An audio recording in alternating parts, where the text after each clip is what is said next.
Welcome to the Fantasy Football Sackos podcast with your hosts, Jason Shellcross and Alex Krogh. We're talking waivers, Alex. I don't know what you're talking about, but I know I'm talking about waivers, starting with quarterbacks. Hello. Hey, just a friendly reminder for all of you, the Chiefs, Rams, Dolphins, and Vikings are back from their bye, and the Bears and Cowboys are on their bye this week, so plan accordingly.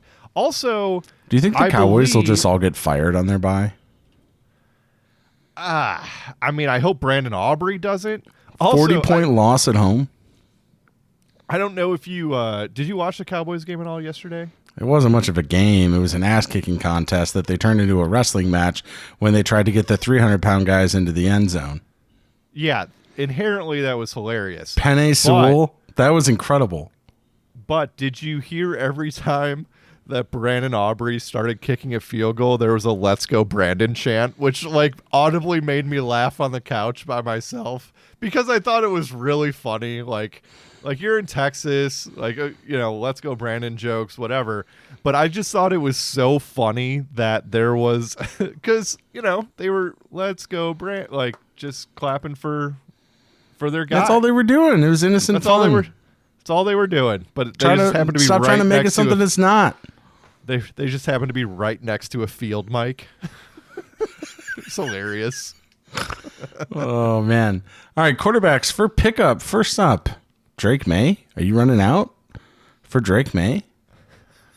We got Caleb Williams popping off. We got Jaden Daniels popping off. Is Drake May the next great NFL quarterback? No. Jared Goff is 46% rostered right now. I'd much rather have Jared Goff. Drake May, 3 gains of 30 yards, 2 of which were touchdowns, ran 5 times for almost 40 yards. Jacksonville has allowed 3 300-yard passers this year through 6 weeks, and half of their opponents have scored more than 30. Drake May?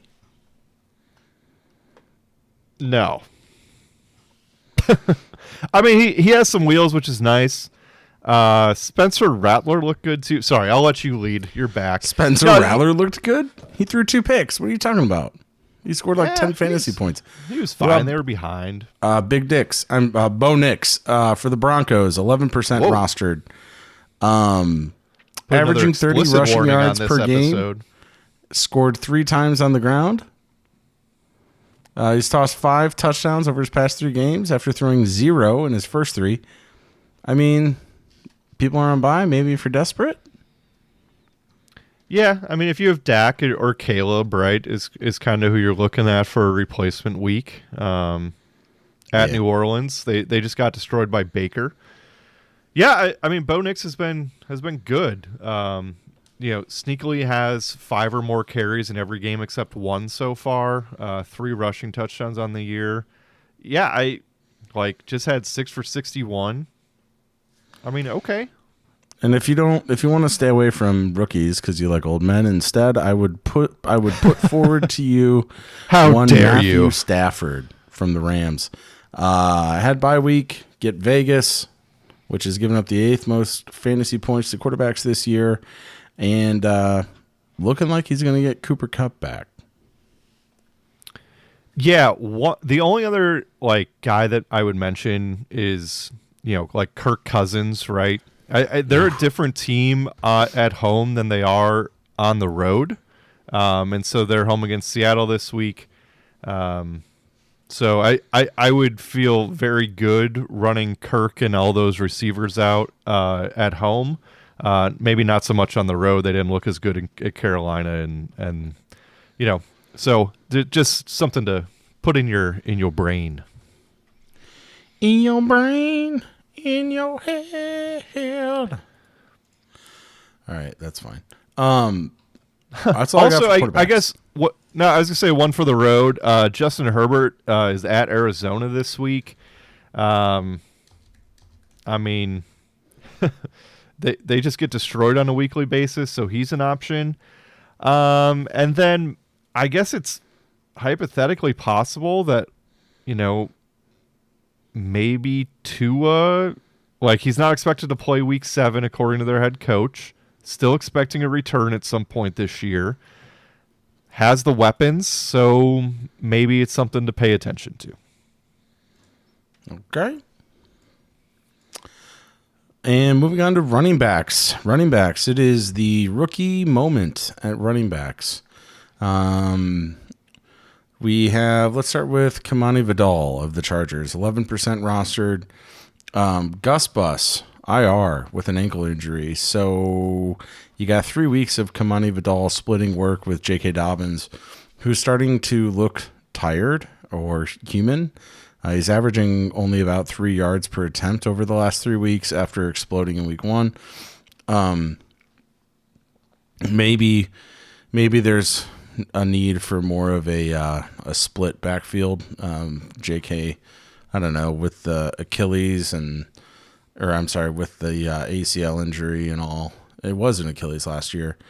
Maybe it's just, I don't know, maybe he's a little average now. So Kamani Vidal, first NFL touch is a touchdown. He looked much more explosive.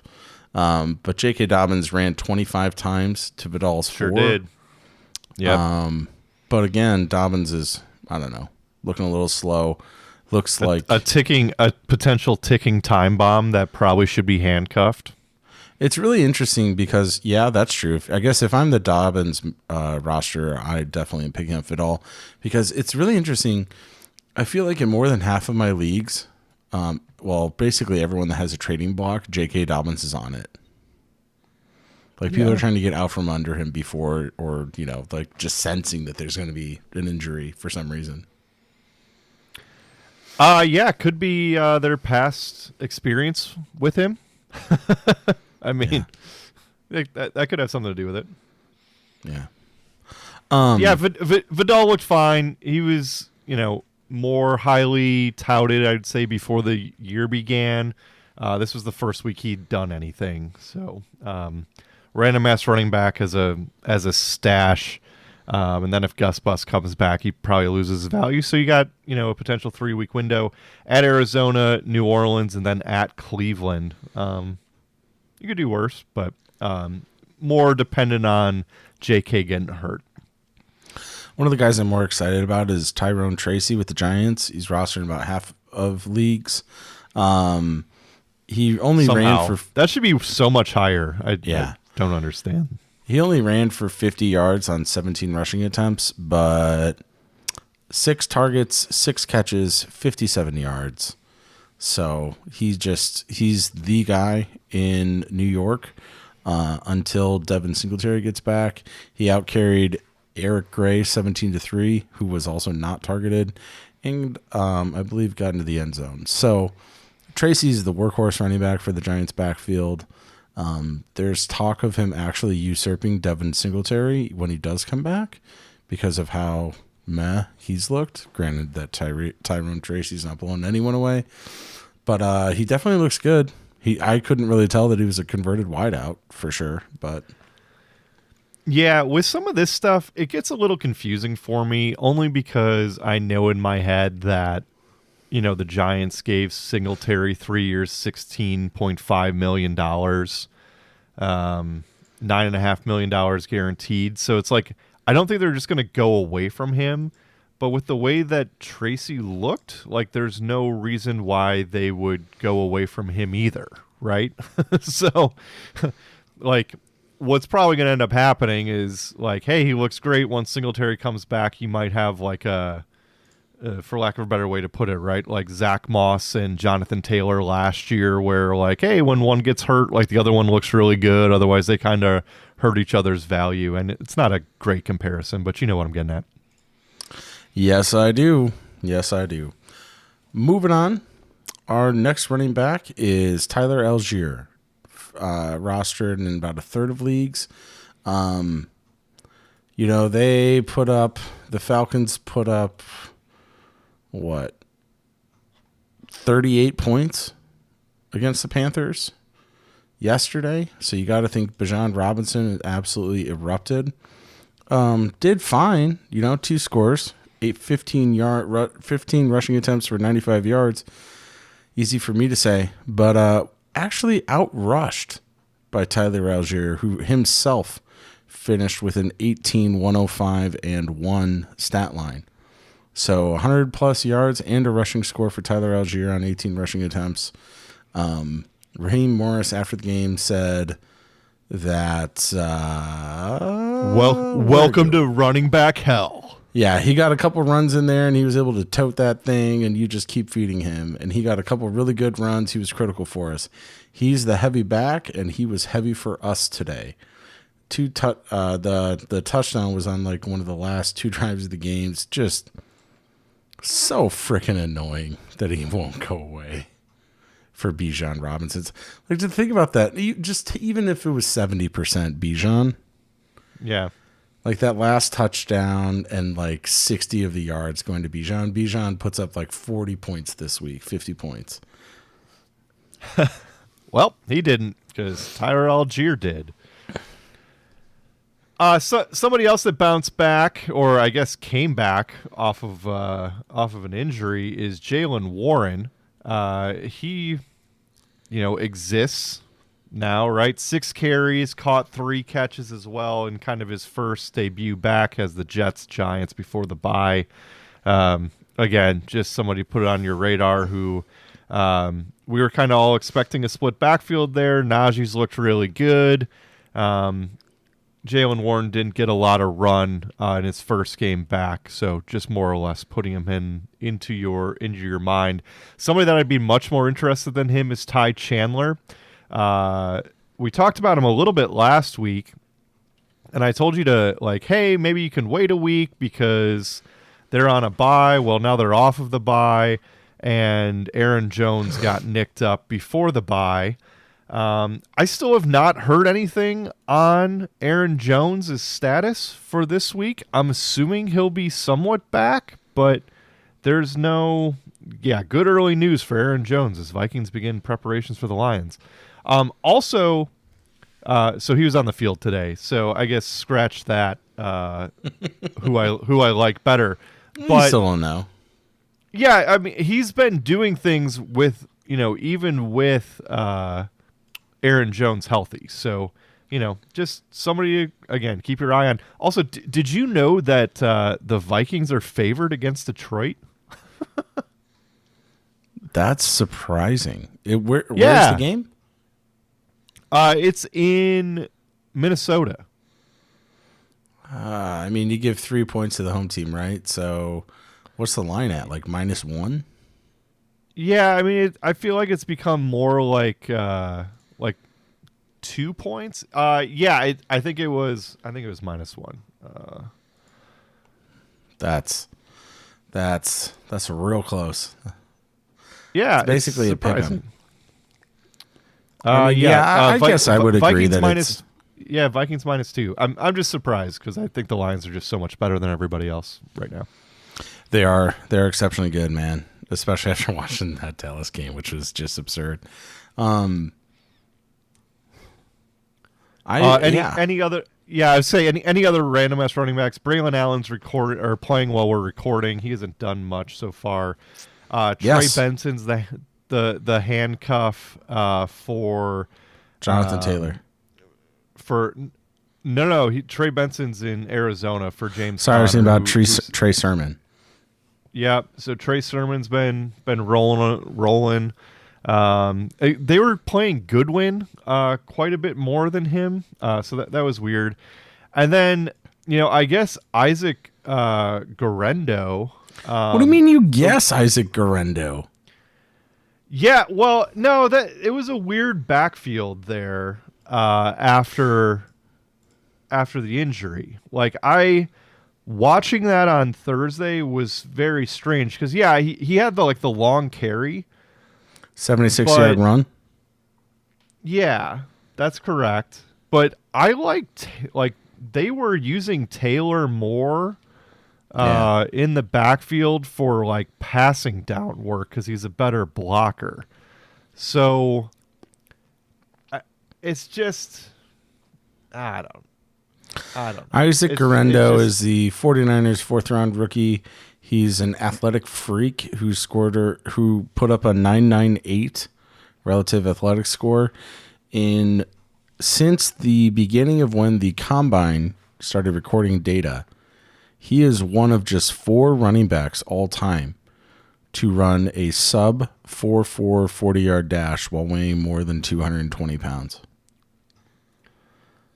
He is a very large, very fast man.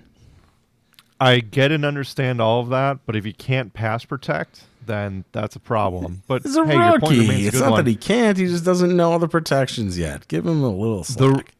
The reason why I bring up Patrick Taylor is because he's a running back from...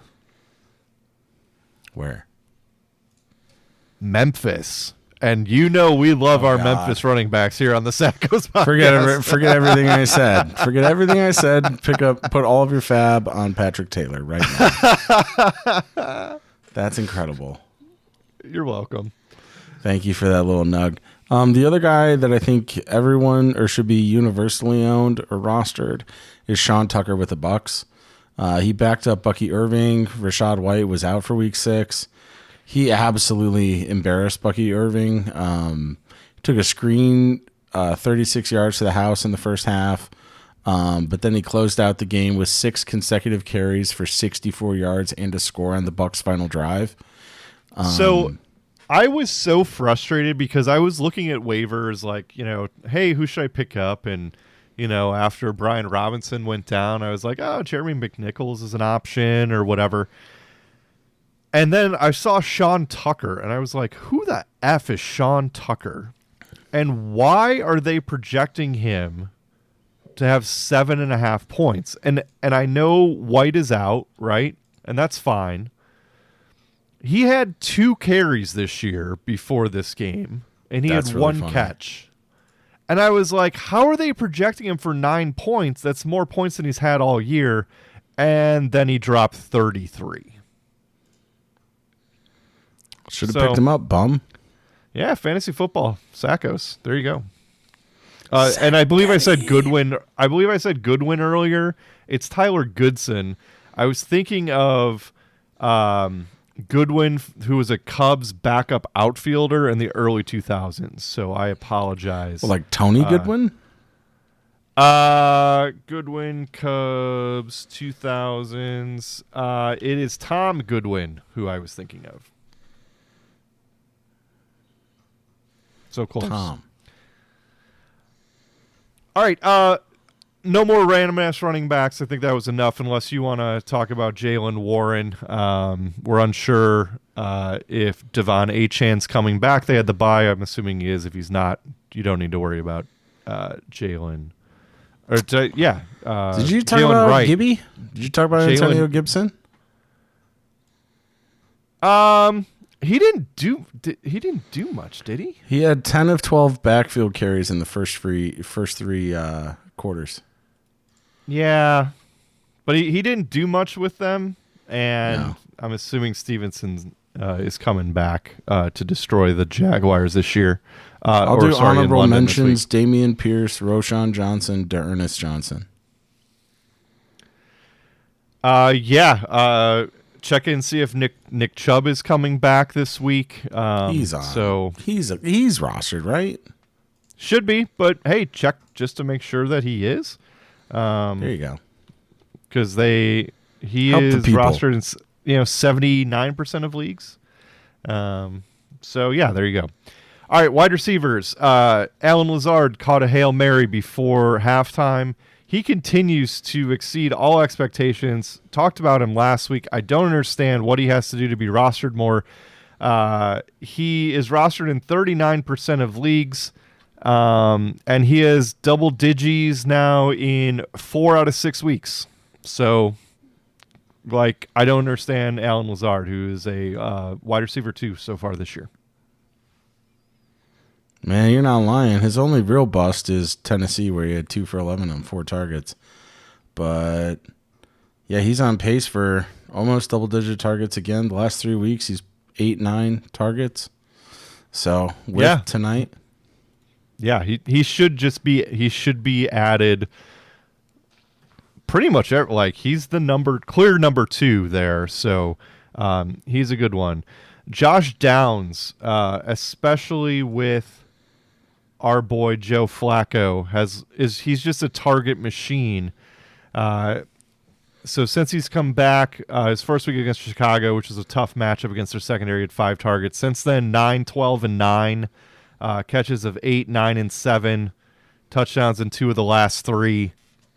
Josh Downs should be a priority for you. Okay. Are you chasing Gabe Davis and his 2 touchdowns? Absolutely not. On 8 targets?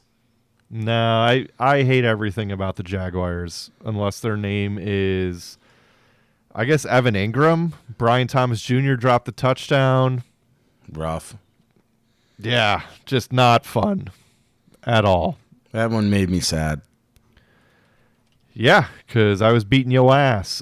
Tank Bigsby looks like he's set for an extended role here. He's rostered in 44% of leagues. I guess we didn't mention him. Yeah. With ETN going down, he should be priority, and he's who I'd put my fab on of anybody. We kind of glossed over him. I figured he was rostered in more than 44% of leagues, quite frankly. Yeah, that's low. It is low. All right. You talked a lot of shit. You talked a lot of shit last week. Thank you for bringing him up. Go. The floor is yours. You talked a lot of shit about him last week. He was on bye this week. I don't want to talk about him.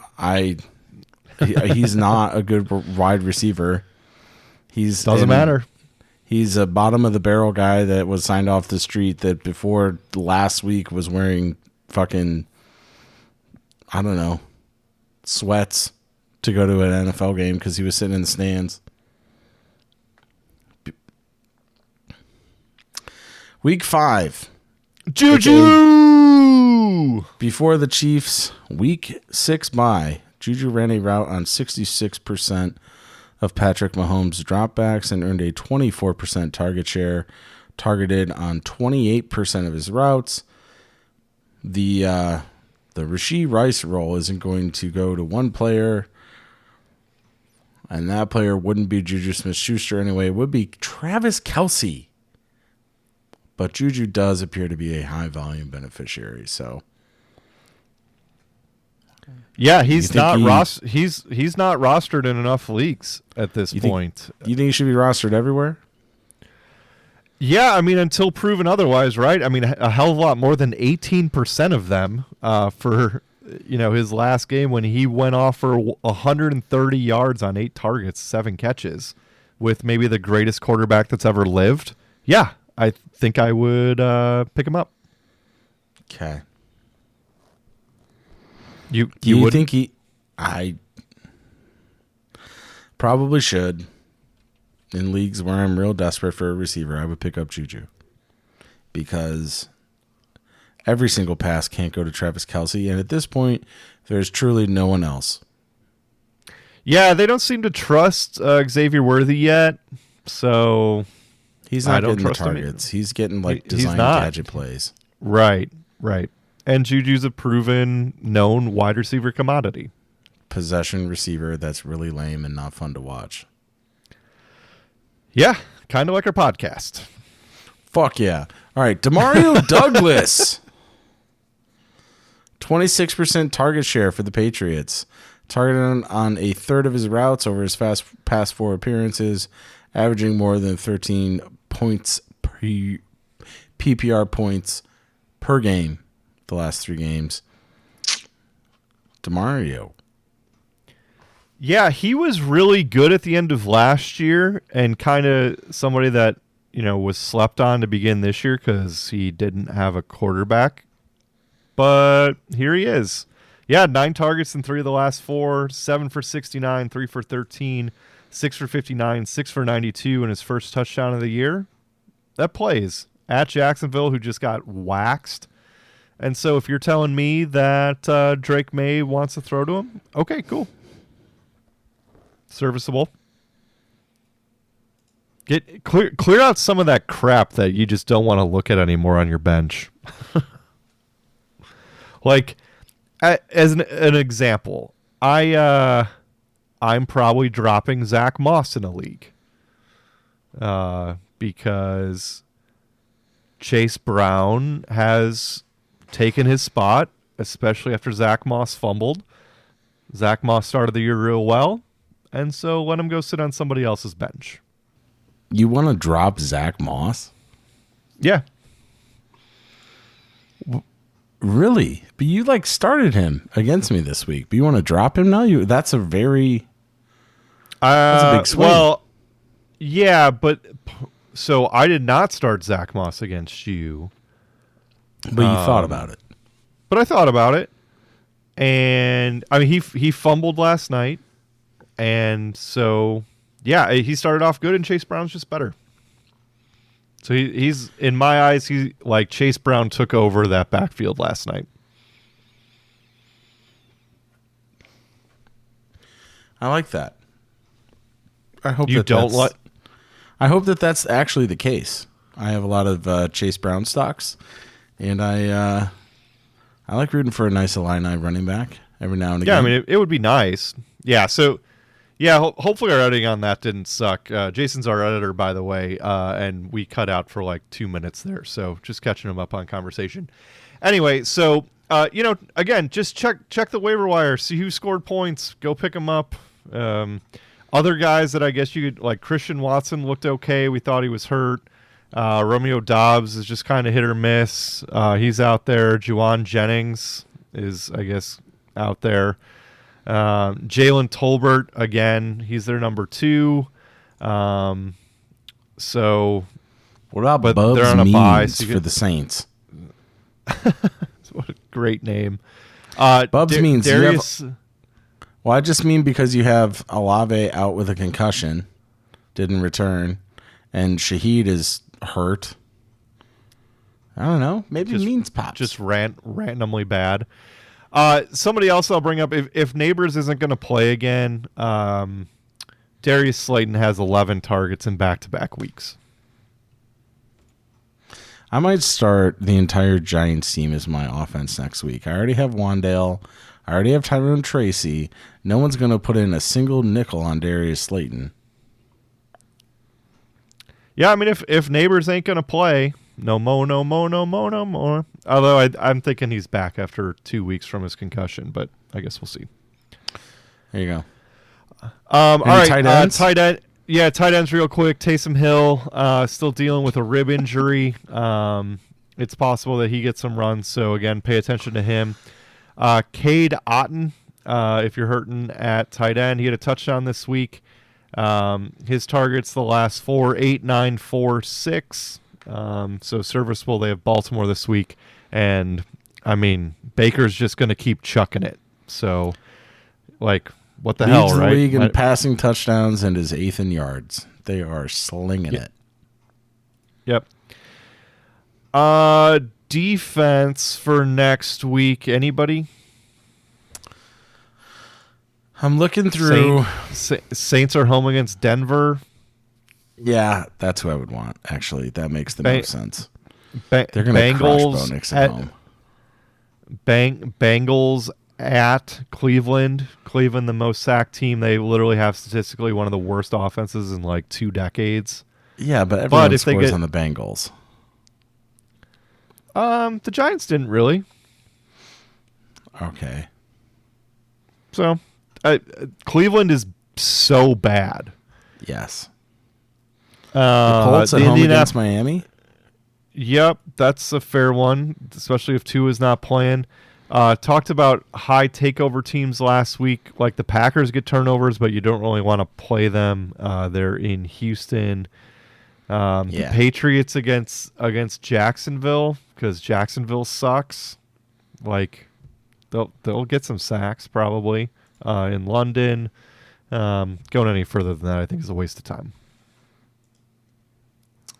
Did you have any kicker recommendations? Nope. Just he's on a bye week. Is Brandon Aubrey, and I would not drop him. Ooh. How's that for advice? Does that mean that when he gets dropped in our league that you're going to bid on him? Fuck yeah. Put that little explicit. Last week was the first explicitly marked episode, Jason. I don't know if you were aware of that. There's been 2 F-bombs on this one. You said F earlier. Frank? No, Fortune. Also, we found out the sex of baby Krog number 3 today. Shut up! You did not. Are you going to tell me? Yeah. I don't know. Do you want to know? Yes. Do you want to guess, or should we leave it as a cliffhanger for next week? I would guess boy, because that's what you had most recently. I mean, there's absolutely no science to that. You're right, but fuck yeah. Yeah, I mean, WrestleMania is going to be breaking out in the basement in a couple years, and I'm very excited. Oh my god, they're gonna be clubbing each other in the head. Yeah, that's gonna be incredible. Yeah, like my laundry room, like I'm in my basement. The laundry room's kind of like sealed off. They're just gonna throw each other through the drywall here, I think, at some point. So, very excited about it. When's K3 due? End of February. So we're like halfway home. Oh my god. 3 kids. Oh my god. That's incredible. Yeah, I mean, is it good or bad? Like I know when our child was conceived, literally. Was it your birthday? No, it wasn't. It was the day after we got home from our golf trip. You can't go golfing anymore. I might get forbidden from our annual golf trip. You can't go golfing anymore. None of you get to come home and have a surprise in February. You can't afford it. Just hanging around 3 other dudes a whole week, and I come back and be like, I want more of those.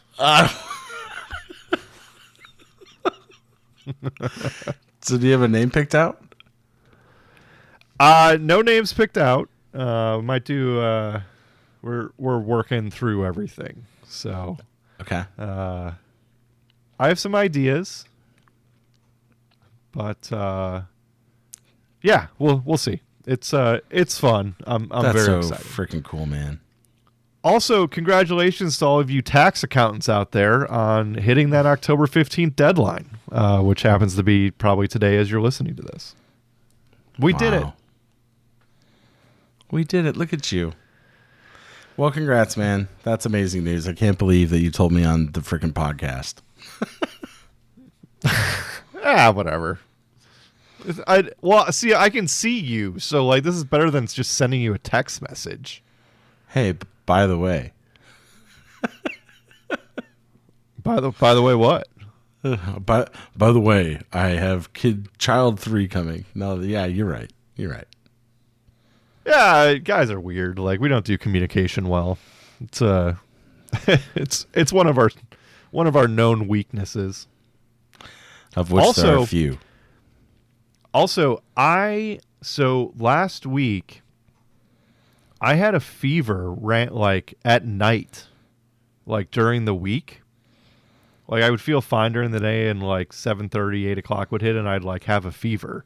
So I was sleeping on my couch down here from Tuesday on last week because I didn't want Hannah to get sick. And then on Thursday, I had a headache that started at like 6:30 on Thursday, and a fever, and it went from then until like,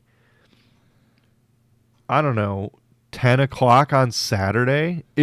I've never had a 48-hour headache before, like a bad one where I like would like move my head and like my eyes felt like they were going to fall out of my head. And so that really sucked. And so I was like popping Excedrin and, it like I didn't go to a wedding on Sunday because of it, because I felt so bad. Holy moly. I was supposed to go to Notre Dame's game on Saturday and didn't go because of it. Like, I felt terrible. So just letting you know what's going on in life. How are you? You were supposed to go to Notre Dame's game? Holy crap. Yeah, I've never been there before. I heard it's a pretty cool experience. That would be so fun. Yeah, so hopefully next year. But yeah, one of the guys I'm in business with, his daughter is like the president of their student council or business council or something. So he was gonna like give us a tour of like, you know, the campus and get there early, and it would have been cool, but I literally could not sit in a car for 3 hours. I would have died. Let's see what's going on with me. We are finishing our basement. That is being painted. I think the crew probably left at some point during the recording of this podcast, and it's like 9:30 at night. They don't leave at all, and they show up in like noon. But it's whatever. It's gonna be done in like 3 days. We hosted Katie's aunt from Australia for the weekend. Oh, don't you down under? Yeah, so did you have that song playing the whole time that she comes from the land down under? No. But her being an Aussie wanted to be a Chicago tourist, which meant that I got to drive downtown Chicago and go to the Sky Deck at the Willis Tower on Saturday, which is pretty dope. Never done that. Kind of scared of that. I was terrified, but the pictures are really cool. That's all that matters. Hell yeah. You can say like, oh, I did that. Here's a picture. Yep. And then to double down on the Chicago touristy stuff, we did the Chicago architecture tour on the Chicago River. So first time doing that. That was pretty cool. Yeah, it is cool. And you get like a beer to sit down and just listen, and like it's a fun thing to do. So other than that, not a lot. Just gearing up for the basement to be done, and I got a bunch of people coming here this weekend for Katie's birthday. So there you go. Nice. Well, happy birthday to her. I hope Jordan Love is bad for her sake, and yeah. I mean, it's weird. It's the middle of October already. Like, holiday season's coming up. Kids are coming. Oh my God! I saw freaking Christmas decorations at Home Depot over the weekend. That's a little early. That's like a lot early. Not even past Halloween yet, and Home Depot already had an aisle full of Christmas crap. Yeah, that's unnecessary. But hey, whatever. Each to their own. Anything Alex, else? I have a question for you. Yeah, just a quick question. So I just want to know what you got me for Boss's Day on Wednesday, since I own you.